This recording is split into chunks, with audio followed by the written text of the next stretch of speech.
বিভিন্ন দাবিতে মঙ্গলবার থেকে শুরু হওয়া অস্থায়ী নকল নবিশদের লাগাতার আন্দোলনে অচল ঢাকা রেজিস্ট্রেশন কমপ্লেক্স।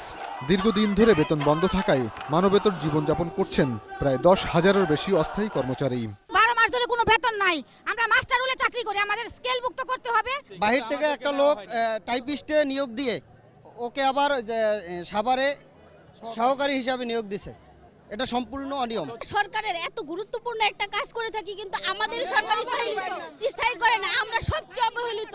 স্থায়ী কাজ করা আমাদের দ্বারা, কিন্তু আমাদের বানায় রাখছে অস্থায়ী। 11 মাসের বেতন আমরা পাচ্ছি না, আমাদের ছেলে মেয়ে নিয়ে আমরা কষ্টে আছি।